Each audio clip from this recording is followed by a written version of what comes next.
This is Death Child speaking on the topic of soul genetics. So to me, soul genetics is about different lifetimes or different cycles of information, energy collection, processing, implementation, like application. And there's another thing that I might get into later. I don't know what it is now, but something else should come out, but it didn't. Okay, so to me, there is like the sleep and wake states of life, and that's the same as death and life, death and rebirth. So when you're asleep, your subconscious is processing information that you received today or yesterday or a week, depends on how much you sleep or how in tuned you are to your sleep schedule. And that's the same as like being dead. When you're dead, your death stage is supposed to be just a longer sleep period where you process all the information of your life. When you come back to life, you've already processed your last life. And when you've already processed your last life, you've already prepared for the next life. And that's the genetics of it. Where it's from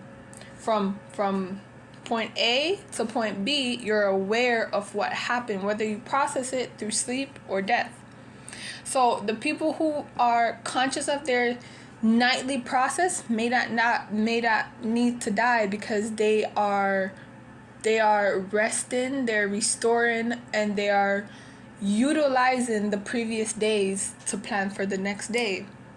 The things that you do within a day, within a life, within a moment, they become your soul, right? That's your soul, the embodiment of energy, of moments. I'm big into moments. So the embodiment of moments becomes your soul.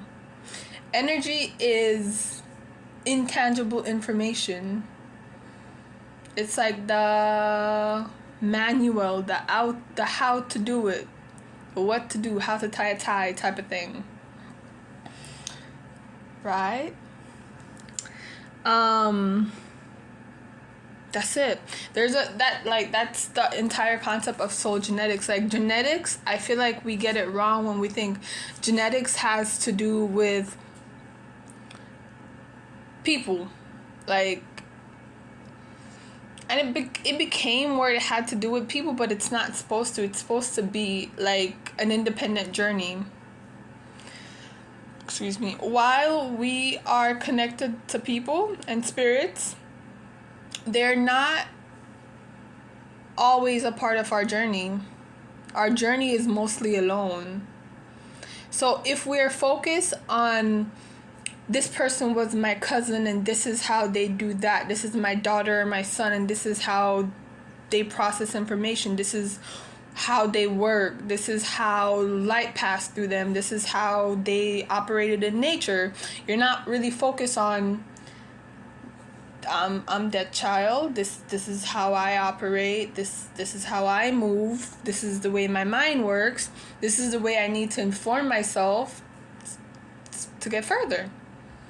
So I think for me, like my big thing is to not to disconnect from your family, because that's hard, because we all need people, but it's to really connect to yourself to a point of like being independent, you know?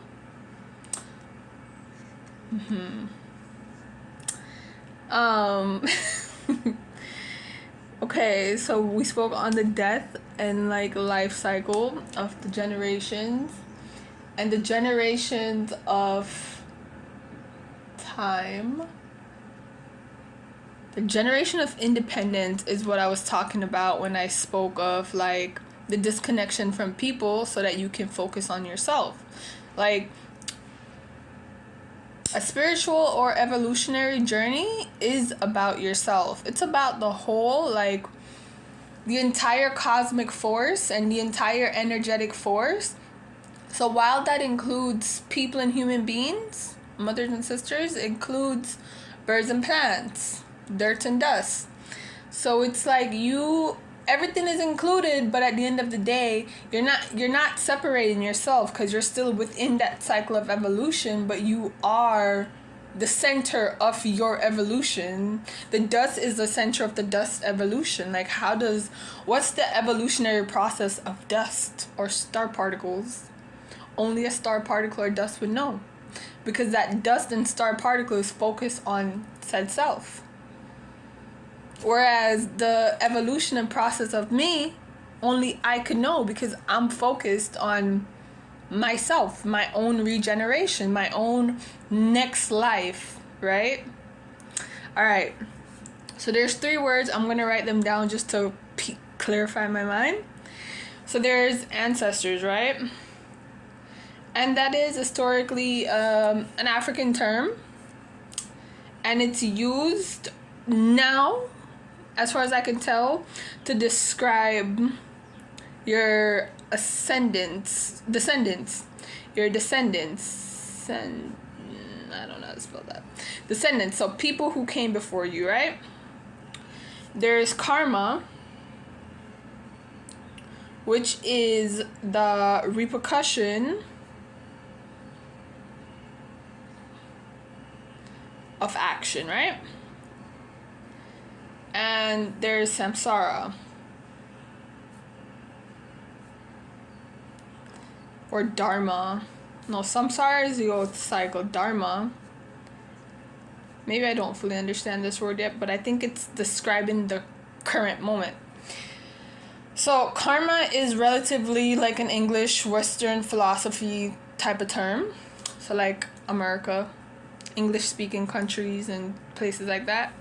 Dharma, I think that's more like Asia, India, and Buddhism, Hinduism, things like that.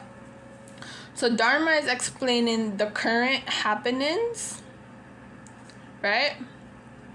Karma is explaining the future happenings based on your ancestors, right?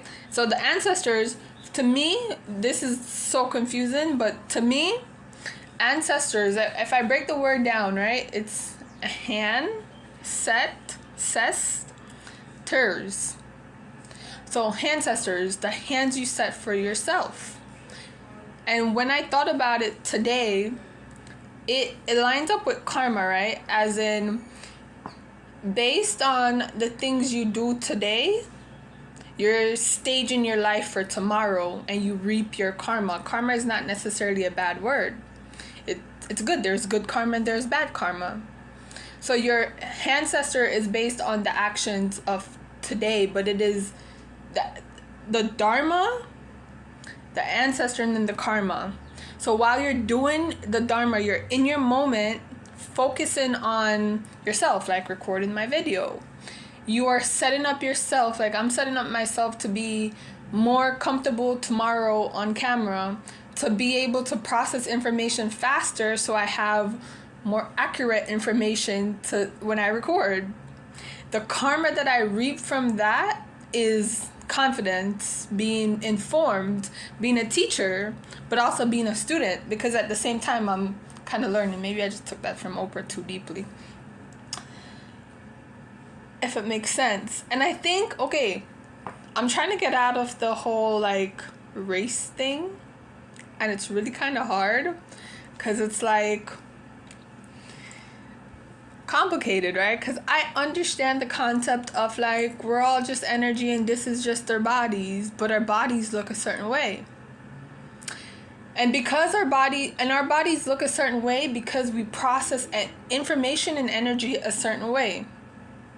So we can dive away from it, but not really, because if you don't change the way you process information, your skin will always be black. And same for white people, same for Indians, same for Chinese, your hair will coil a certain way if you don't process information a certain way, right? So for ancestors, what I just thought about right now, I don't know where the confusion came from and who wrote stuff on the internet or like what mind typed it out, but ancestors, maybe like that's not even the right word. or it's a part of the confusion to get people to focus more on the collective whole instead of the independent individual. So ancestors, there's a lot of talks and conversations about incest in the Black community, right? Like family sex. So the word cest in there adds to that, I believe, adds to the karma of this word. Because if you do it as 3 word, handsetters, 2 words. Handsetters, like end setters, your nerve endings set these, it becomes more of a positive word. But the cester in it turns it back around. Not only is it incest still focuses within the dynamics of a family, but it's just more sexual when it's cest. Versus ancestors, they call it like the people who came before you, which is still focused on your family and not really yourself. It's like, I don't know where hidden information comes from. I don't get it. Like, I don't get how like schools and churches hide information, but like we still go to them for information. That part doesn't make sense to me fully.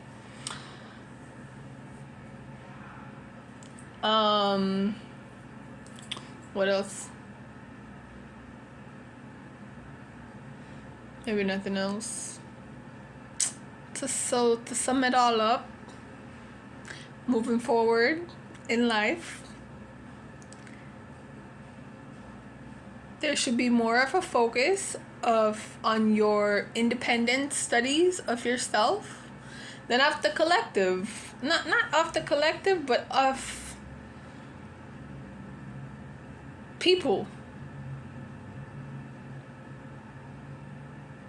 Right?